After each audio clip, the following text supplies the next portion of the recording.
Good morning, everybody. It is May the 19th, and it's May 24 weekend here in Canada. I think they call it May Long in Alberta, but I still call it May 24. I came up yesterday, and we're camping. I'll do a video on the camp along the Highway 40. I think it's Highway 40. It's in between Jasper and Grand Prairie. We're along the side of the highway. We're not backcountry camping, but we're running off a generator and just our own supplies and stuff like that. So had a nice fire last night. Nice thing is we're high enough that it's nice and cool at night. Cool enough to have the heater on, which is keeping the bugs down. So we have the thermocells that we use, and next weekend we'll probably need them where we're camping. Next weekend we're going to camp at Young's Point, which is that'll be another video. We'll get some fishing in, and you guys will get to see how excited my wife gets when she catches a fish. So it's like taking a 4-year-old fishing, which is great. I love it. Had a pretty good sleep last night. We're right next to the train tracks. So, needless to say, about 4 a.m. a train went through, and it wasn't bad. What the heck? I mean, it's not completely peaceful, but it also, the one thing I like about camping here is, it's quiet. There is a highway there, but it's nothing's really that busy right now. But I don't have to beat up the trailer. I'm not beating up the truck to get out and get camping, but we also don't have to abide by any provincial park rules or anything where you're not allowed to ride your quad in the park or anything like that.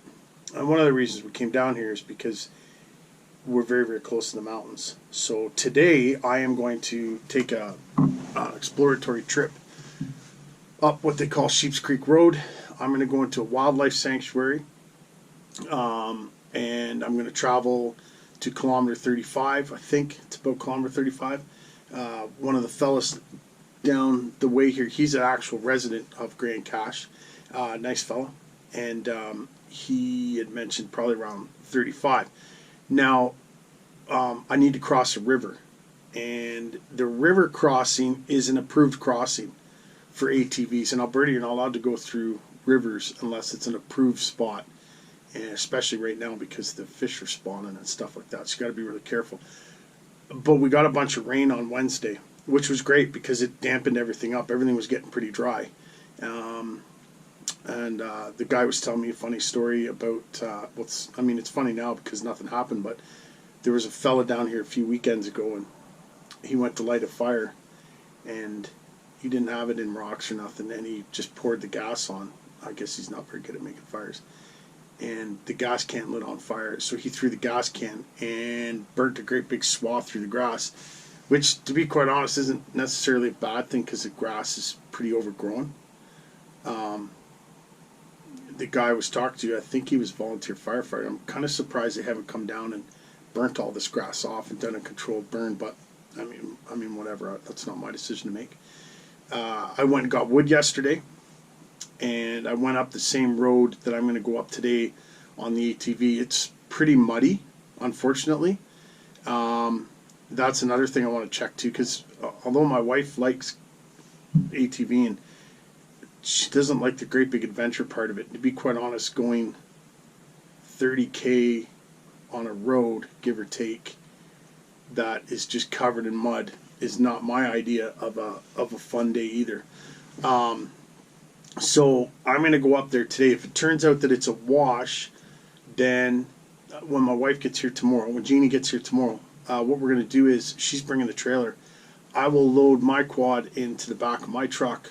We'll put the trailer on the back of my truck, and we will drive up past the mine, and we will unload at Beaver Dam, and we will take the Beaver Dam way up and try and find a back way into the mountains. And what we're looking for is we're looking for sheep, and we are looking for all the other wildlife that's up there. So unfortunately, where we're going though is high in predator. So there's a lot of cougars, and there's a lot of grizzly bears. So, announced to everybody else, grizzly bears do attack if provoked, which I have no intention of provoking. The cougars, I've talked to a couple of wildlife officers and stuff like that, and the cougars, from what I understand, are actually worse than what the grizzly bears are. If you run into a cougar and they're not backing down or they're not going away, then you have to defend yourself. So, how are we defending ourselves today? Well, in Canada, we're not allowed to carry our handgun into the bush for whatever reason. It's absolutely ridiculous. You know, it's a thing where it's very, very easy to defend yourself with a handgun.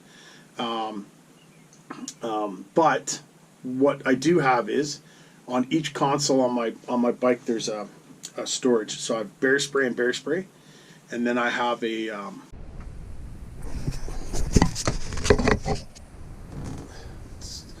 okay. So I'm going to talk about our bear defense for the weekend, bear and cougar defense. So what we have is, I have a can of bear spray in each pocket of my quad, so it's readily accessible.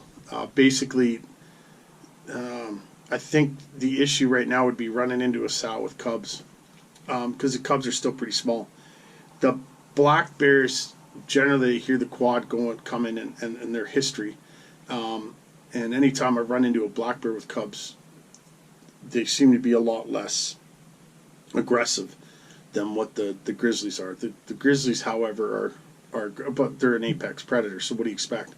And there's tons of grizzlies in the area. They've kind of canceled the hunt up here for them for whatever reason, but they should probably get to reinstating it. I was talking to a fellow from Grand Cache, and he said they're just littered everywhere up there with grizzlies. So anyway, we're going to try to avoid them, but we do have 2 cans of bear spray in the quad. Plus, we'll be wearing a helmet, and then I have a 9mm. I'm not really sure what it's called. It's a tactical. It's kind of one of those fun guns, you know, you do for the tactical stuff where you're going through and hitting targets and stuff like that. So it's non-restricted, so I can. It's right in the back of my quad, and I will have the clips in my pocket just in case.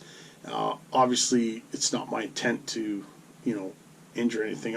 If I kill it, I eat it, type of thing. And if you kill a grizzly, you can get yourself into some serious trouble. So I don't want any part of it. I'm not up there to hunt. I'm just up there to defend myself. In Canada, you're not allowed to carry a handgun into the bush for whatever reason. They won't even let us take out a special permit for it. They won't. It's just a control thing. But I don't want to get into politics, but it's one of the most ridiculous things you could think of. I mean, I may go today and not see a single human being. And why I can't carry, even open carry on my side. So the CO, could see the fact that I have my handgun on me. And with and we get red flag checked every day.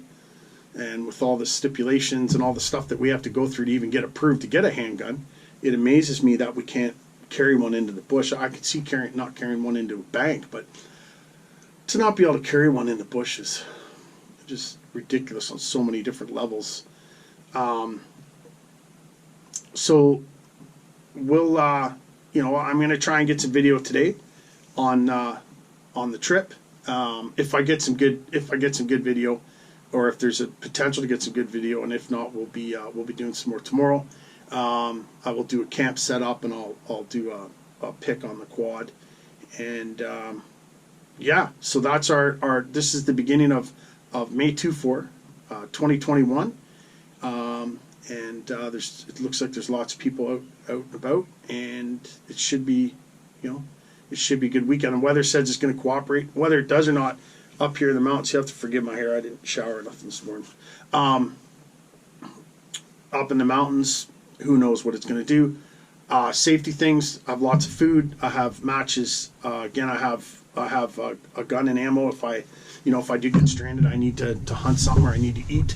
I do have a bit of fishing line, and I do have some fishing hooks. Nothing's open right now, but if I absolutely had to, eat, obviously I think I could get away with that. Lots of warm clothes, and warm gloves, spare clothes, spare gloves, lots of water, and I have a filter as well, a water filter. The water's so clean up top though; it's free running water, so it's not like you need to filter it.